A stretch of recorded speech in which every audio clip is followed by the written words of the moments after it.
The NBA might be expanding. Where, how, and what effects will it have on the league? And Luka's 60 is more impressive than Bam's 83. This is Kent, and this is Fanatically Speaking. Let's go.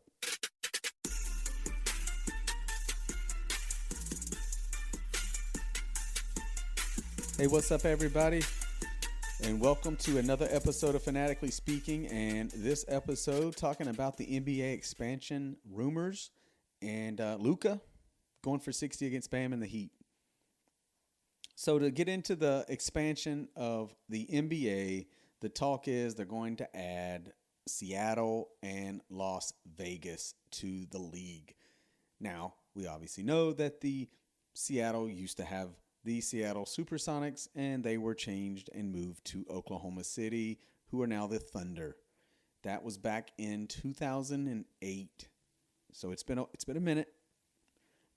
Vegas is a growing sports city, right? We all know Vegas, Las Vegas. It is, normally has been known sports-wise for, boxing, wrestling, things of that nature. But now, getting into more and more each year, they're adding, right? The Raiders have moved there in the NFL. They have the Aces in the WNBA. They have the Golden Knights in the NHL. They've been doing summer league there. And so now, the A's and the MLB, are moving there. So a lot going on in Las Vegas. So why not add the other major sport, to it in the NBA? Now, what does this mean, though?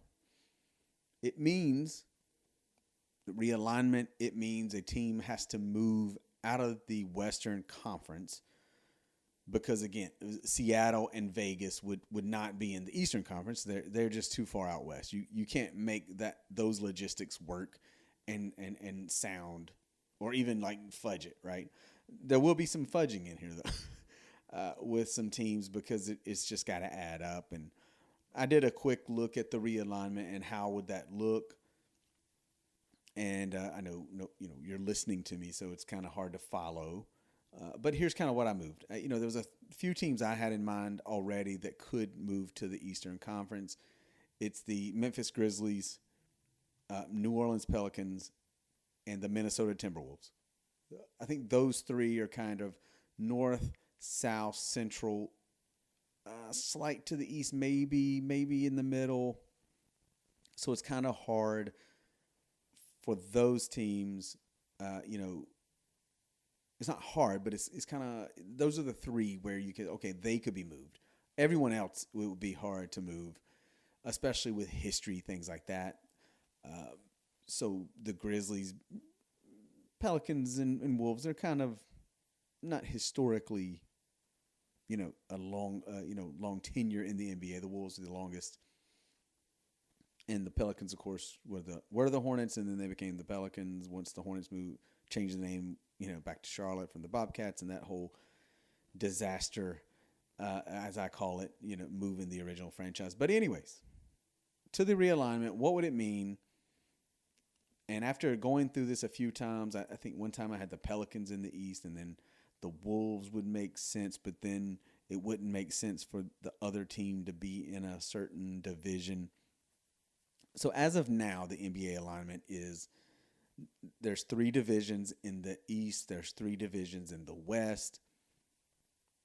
In the East, you have the Atlantic, the Central, and the Southeast. In the West, you have the Northwest, Pacific, and the Southwest. You would have to expand this to 4 divisions in each conference. I made up a name, right? I added the Northeast to the Eastern Conference, and I added the Midwest to the Western Conference. A lot of this is interchangeable. You could move them around a little bit. It's not, obviously, this is not written in stone. This is just me doing a little realignment if the Vegas and the Seattle franchises are added. I think it would look a little something like this. In the East, I have the Atlantic division, would be the Washington Wizards, Philadelphia 76ers, the Charlotte Hornets, and the Cleveland Cavaliers. The only team out of this is kind of an oddball, and again, it could be moved with another team, but the NBA can figure that out, is the Cavs. They're not really Atlantic. They're kind of northeast, maybe even central, depending on the teams. But other teams, I think, supersede them, to be they're farther north or farther northeast or they're farther central. So the Cavs are kind of stuck. So I just kind of said, okay, add them to the Atlantic. The Central is the Detroit Pistons, Milwaukee Bucks, Chicago Bulls, Indiana Pacers. They're all right there together. So call it what you want. But I got them in the Central. Southeast, I have the Orlando Magic, Miami Heat, Atlanta Hawks, and then I moved the Memphis Grizzlies to that division. You could, the Charlotte Hornets are closer in the Atlantic to me, so the Grizzlies are more farther out, a little farther down south, not too far from, they're kind of stuck. But again, you can add them there. It doesn't really affect a whole lot. But that was the team that I moved in doing my own realignment. Northeast, you got the Boston Celtics, Toronto Raptors, New York Knicks, and the Brooklyn Nets. There is a cluster there of some teams that could be there, but I looked at again, where these are on the map. And again, I think you got to go with these four in that Northeast. You're always going to lose rivals, but I don't know how many rivals there are in the NBA now. Maybe the four divisions help that. Maybe they can think about the playoff, the way they do the playoff system and seeding. I don't know. They really like that. Just bunch them all together. But hey, maybe a little division rivalry will help. I don't know. In the Western Conference, in the Northwest, the newly added Seattle Supersonics, of course, would be there. The Portland Trail Blazers, or right below them, the Sacramento Kings, fall only because in California, it's really, they're all right there. They're close. And then I have the Minnesota Timberwolves. Again, they're kind of just, they're like the Grizzlies, like the Pelicans. They're kind of just stuck in a no man's land type of area and could be added in probably 3 to 4 other divisions. But I put them in the Northwest because the Pacific, you're going to have the Los Angeles Lakers, the Los Angeles Clippers, the Phoenix Suns, and the Golden State Warriors. It was really close with the Warriors and the Kings. I just went with the Warriors. Again, who's farther north, farther south, where they're located. And then we go to the Southwest. I've got the San Antonio Spurs, the Houston Rockets, Dallas Mavericks, and the New Orleans Pelicans. Again, you could move the Pelicans, but they're so stinking close to these Texas teams. I think they just have to be there in the same division, and that's what I went with. And then in that Midwest that I created, the Oklahoma City Thunder, the Utah Jazz, the Denver Nuggets, and the new franchise in the Las Vegas fill in the blank. So I went ahead and filled in the blank. I'm going to give you my idea for what I would name the Las Vegas basketball team. We already have the A's. I think the A's Athletics, however you want to call them, they're going to stay that. They got that history, wanting to follow them around, kind of like the Raiders. They're not changing names. The hockey NHL, they went with Golden Knights, something different. The WNBA went with the Aces, kind of. It sticks with the Las Vegas and the gambling and casinos, things like that. So I wanted to stick with that too.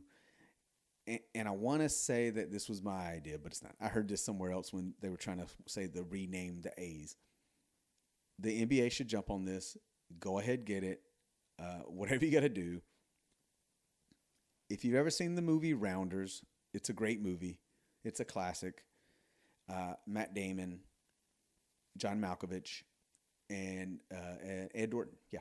So either go around playing cards. It is called Rounders, right? Las Vegas Rounders. It fits so well. If you know the movie, you know the meaning of it. Again, basketball is round, which, outside of football, basketball, baseball, it is a round, ball that they play with. So I think Rounders is the name for the franchise. Again, Adam Silver, take that. You don't have to give me credit or the show. fix the draft as well while you're in there. Again, I'm giving you so much for free. This show is giving the NBA so much for free to fix their league.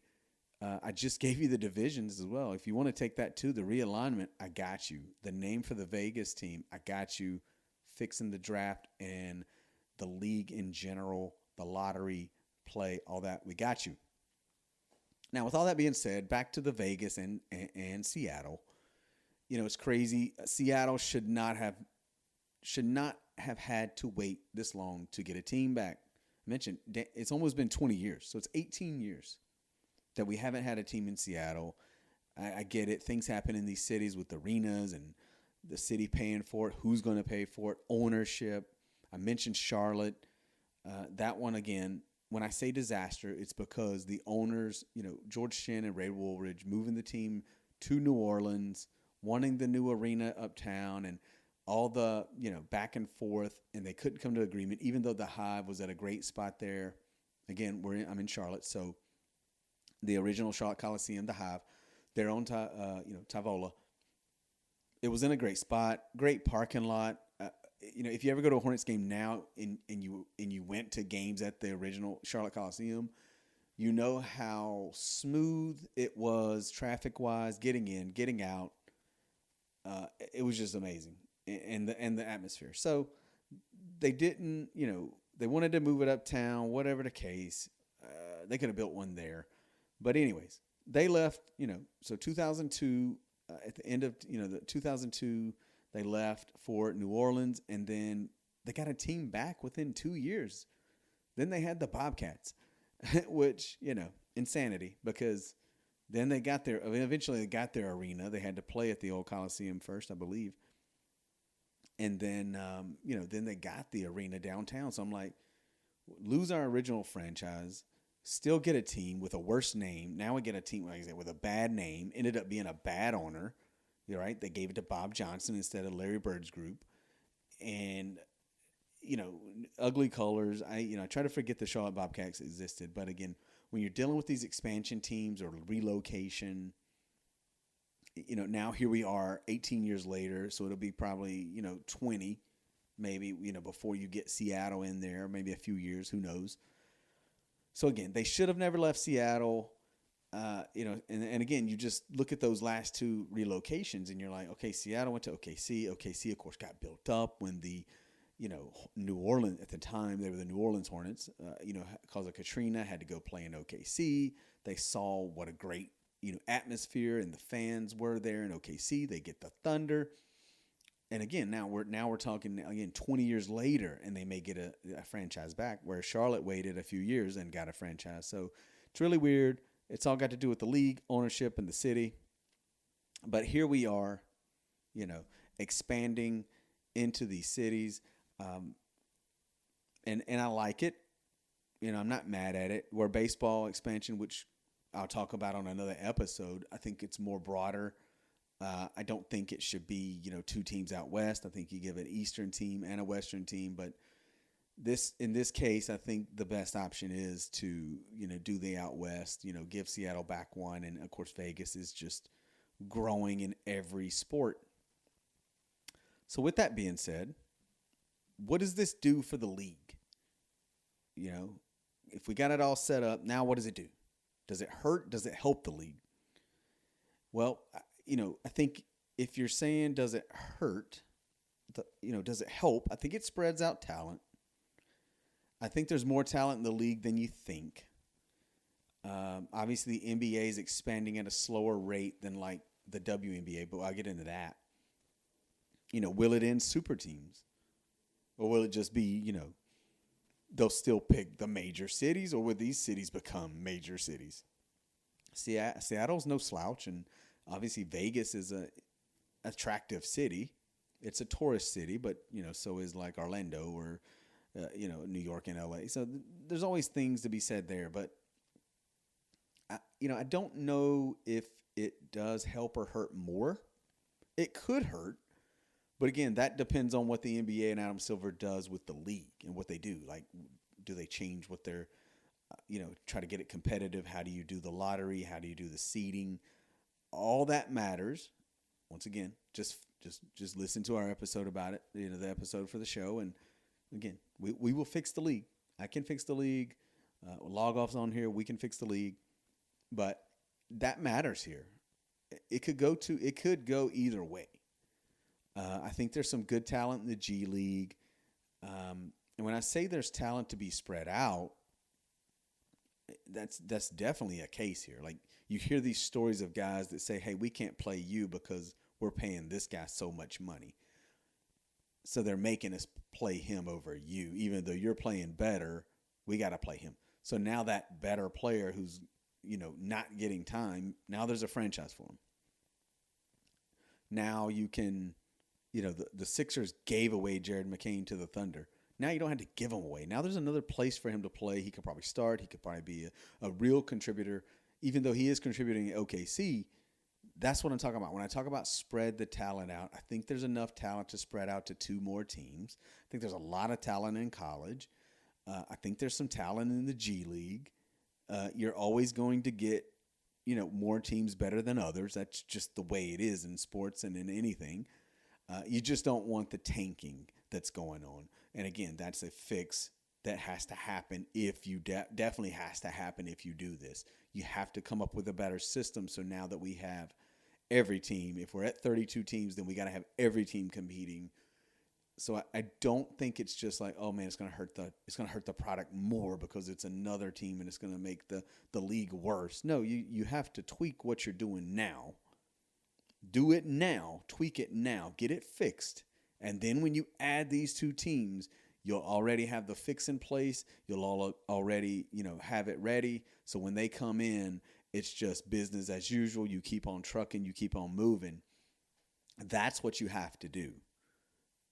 But I think, like I said, super teams ending, things like that, maybe not. I think they're kind of ending anyways. I think, salary cap wise and stuff like that affects, like, it's hard to replicate, what the Celtics did with their 3, the Heat did with their 3, the Warriors did with their 3. It can be done. You can build. You can't really build for the future, but if you can get that one championship, maybe. But as you're seeing more and more, I don't think. And the Warriors are kind of a mix, right? They added KD, but they built through the draft. The Hornets right now, they've built through the draft. The Thunder built through the draft and like maybe one good move, right? Of swinging that star to get that young guy who's ended up being SGA MVP and champion. And then you got, you're still going to have those Clippers teams who try to get everybody and still can't win. It's always going to be there. So, super teams or just build, we shall see. We've seen it work always here, right? I think the Celtics draft well. The Suns had drafted well, and then they blew it up for KD, and that didn't work out. And now they're having to rebuild now and doing a great job at it. But the NBA, again, their expansion's a little different, as I mentioned. Because they've been a slow one. They only they've done expansion. What was it? 80s, 90s, and now coming up. So it's been spread out. The WNBA is doing it at a fast rate, and I know it's a growing league, and it's gaining some steam, and they're getting them paid. They have to. I think they've got certain things they need to do. ESPN's going to help them by giving them Sunday nights, Women's Sundays. So there's things there, but I think as a league, I don't think it's a very well-run league. So I think they've got to do a better job of pushing out the negativity, not always looking negative, because again, they're moving and they're trying to expand it at such a high rate. And again, I guess that it would be a good time, right? You strike while the iron's hot. So, or the fire's hot. Is that it? Yeah, whatever. So, yeah, you do that because they're adding like 2 teams every year, boom, boom, boom, boom, boom. And my argument, just like the NBA, I think the talent's there. It's a proven league that's been here. The WNBA is growing, but are they expanding so fast? Will the talent be there to plug? I don't know. I've always said I don't know that the talent is there now on every team. in that small sample size of teams to continue to expand each year more and more. I don't know that, but we shall see about them. I mentioned MLB expansion. It's been a minute, and normally them and the NFL, the times they've expanded in more recent years, it's those teams get good quick. They have a way to make them good quick. The NHL as well, they did too. The Golden Knights, they were good quick. WBA, again, Golden State this year was pretty good quick. So maybe I don't even know what I'm talking about there. But it's also different for MLB. Again, current talk of expansion, want to add 2 teams. They have a huge pool of talent, right? They've got the minors, got international. The NBA's got international players too. I think that's another spot for the NBA, G League, college, and international. Both them and the MLB really, really have the international, right? So that's where that helps them, again, be able to expand, not at a high rate, but when they do, they can fill those teams and other teams with talent. Speaking of the college talent to the NBA with this expansion, does the 1 year in college rule need to change? I think it's exciting. It's still cool to watch guys who are great in college, but that they're done. They're a one and done. It affects recruiting. But could it change with this? Could we go back to being like, hey, just skip high school, you come right in the NBA? We got 2 extra teams now. We got to fill these spots. Is there an agreement? They're already getting paid in college. So again, with basketball especially, why are we even doing this little, dance? Like, just let's get to it. Maybe you get rid of it, and that helps that talent pool. And again, though, they could do that or international. And speaking of international, one of those guys, they just went for 60, and I feel like it was better than what was done a week before with 83.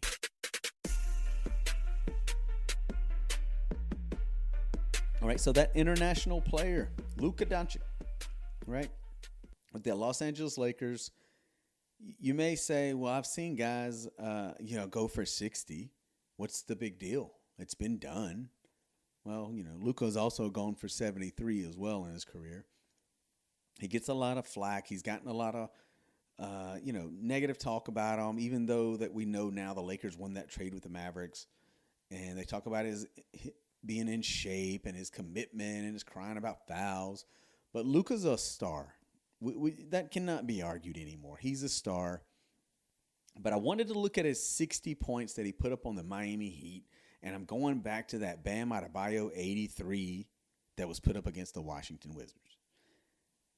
If Logoff was on this episode, I know I'd get some argument. I'd get some feedback, and I'm probably going to get some text. And we already went through it before, with it a little bit already. But I think it was fitting that it was against the Heat and Bam. And you said, well, 83 is better than 60. Go again. I'm not reading stats again, but go look at it. When Luka scored 73, it was so efficient. When he scored 60, it was so efficient. This game, again, I think it was fitting that he did it in Miami. He did it against Bam. He did it against the Heat organization, so they could see what a real great performance looks like. They got to see it front row seating to see, hey, that's how you do it. Luka in a competitive game, 2 competitive teams, nobody forcing, a whole quarter of Harlem Globetrotter basketball. It was we're not cheating the game. We're not making a mockery of this sport when it doesn't need things like this already, about competitiveness and in-season and, regular season play. This was Luka, going off. And what was so great, too, about this game, again, was the rumor was, and this is not just credit for Luka. I'm actually going to give credit to LeBron James, which I barely do. But Luka, LeBron, and Austin Reeves all played in this game, and there was a lot of talk that they were going to sit out because they were going back-to-back playing against. They had just played against Houston. I'll get into that. So credit to all of them. But think about this as well. In Miami,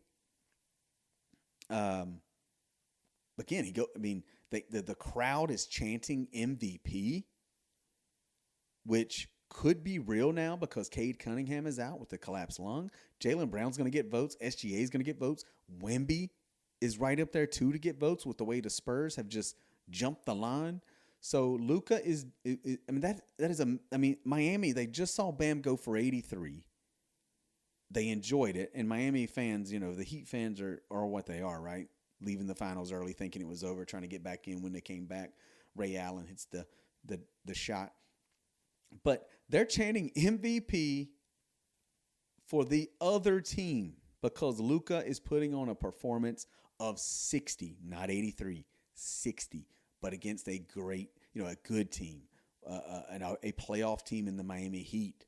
That Heat culture, he's doing it against that team. And the guy that put up 83 and his own crowd, Bam's own crowd, is chanting MVP for Luka Dončić. So, that's amazing. That is almost unheard of.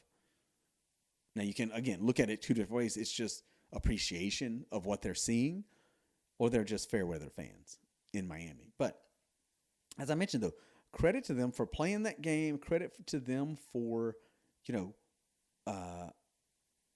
showing up back to back. And their run of late is, you go through, they've gone, let's see, just a little after they lost to the Nuggets. And then on March 5th, and then they went on to beat the Pacers, beat the Knicks, beat the T-Wolves, beat the Bulls, but beat the Nuggets. But beating the Knicks, beating the Wolves, beating the Nuggets, then they beat the Rockets. Then they have 2 games in Houston. Then they go back into Houston 2 days later. They beat the Rockets again, and then they go to Miami and beat the Miami Heat on back-to-backs after being in Houston for an 8:30 game. They go the next night to Miami, and Luka puts up 60. He had just put up 40 the night before in Houston, 100 points in 2 days. Against 2 days, 2 games, 100 points total. Against quality opponents, meaningful games. Houston, another playoff team. They're battling there with the Lakers. Lakers then would go on to Orlando and win. Luka would have 33. And they still got, on their schedule, for the rest of this week, like tonight, as of this recording, they played the Detroit in Detroit. And then they got some cakewalks with Pacers, Nets, Wizards, and then they get Cleveland in LA. So, Luka's doing his thing. He's averaging around, 33-some points, 8-some assists, 7-some rebounds. He has a case for MVP. As I mentioned, Miami wanted him. They're chanting MVP. He's got a real case. He's going, he carries the team when LeBron is out. They had been playing way better when LeBron was out. They're like I said, they're rolling. They've turned things around because there was talk about, Redick and his coaching and what he's doing. And I think a lot of it also has to do with LeBron's role on the team. I think he's taken that role of, hey, Luka's the guy. And, Luka and Reeves have been doing their thing when I'm out, especially Luka. So LeBron is just being that third guy. He's being the third wheel. And that's okay at this point in his career. We know he can still put up triple doubles. LeBron is still a great player, a beast of a teammate. And he just, because he can rebound, he can pass, he knows basketball. It's just, would his ego let him do it? And it feels like right now it is, as they keep climbing the standings and playing good basketball. You're getting that, right? You're getting that, and they're just going to keep. I think they're just going to keep on getting better, and they could be really, really scary. Now, I mentioned they have split the last 2 with the Nuggets. Again, regular season, you never know what really matters. But the Lakers are playing this regular season. Luka is playing this regular season like it should be played. Playing in every game that he possibly can play in. I know he's dealt with some injury, but he is balling right now. And again, the main thing about this was more that his 60 was more impressive than Bam's 83. I know we look back on Kobe's, 80, 81 and compared to Bam. And I look at Luka's 60 and Also fitting that he's the first Laker to put up 60 since Kobe did in his very last game of his career. So Kobe puts up 60 as a Laker in his last game, and he was going for it. I think he took like 50 shots. Still was not, blasphemous like Bam's performance, of his free throws. But again, go back to that, right? Stat alert. Kobe took 50 shots. Now, he did it to do 60, but still 50 shots. But Bam took 43 free throws to get 83. So take that however you want to take it. But again, Luka, it was just a better performance. And mainly because, again, he's playing. Everybody played. There was nobody sitting out. It was a full NBA game against two playoff destined teams. And again, Luka's doing it now, though, about every single night. And there's a really good case for his MVP. And it's a really good case to celebrate his 60 over Bam's 83. And if Bam would have just settled to say, hey, I can score 50 or 60 in a game, instead of, again, making that mockery, and the Heat making the mockery of, calling timeouts to extend the game up by 20 and missing foul shots to try to get rebounds, and just doing all the stuff they did just to get past Kobe Bryant. And, so give me Luka 60 all day over Bam's 83. Give me Kobe's 81 over Bam's 83. Give me Kobe 60 on his last game of his career over Bam's 83. Hell, give me anything over Bam's 83, to be honest with you. But definitely Luka 60 was more impressive. And right now the Lakers are rolling. And, man, if I had a vote, as of right now, it might go to Luka for MVP. So with that being said, though, this is another episode of Fanatically Speaking with Kent. You can listen to the show on all podcast outlets. You can even listen on YouTube, just no video. Follow the show on social media, on Facebook, TikTok, Instagram. A lot of posts out there to keep you, knowing what episode is what topic. Fun music to go along. But again, follow the show there, especially on TikTok. Really go follow the show. I really need that. Listen, like, share, download, follow, all that fun stuff. Especially listen and share. More listeners, the better. Sharing to others. If you like the show, maybe you don't. Maybe you liked it better with me and Log Off. Maybe you just like it with me. Maybe it's okay either way. Maybe the topics are okay. I know I just put out a wrestling episode, and that's not everybody's thing, but it's a good mix. Wrestling's on ESPN, so you got to get with it now. If you're not, wherever you listen to the show, whatever device, please tap that app. And for this episode now, I am out.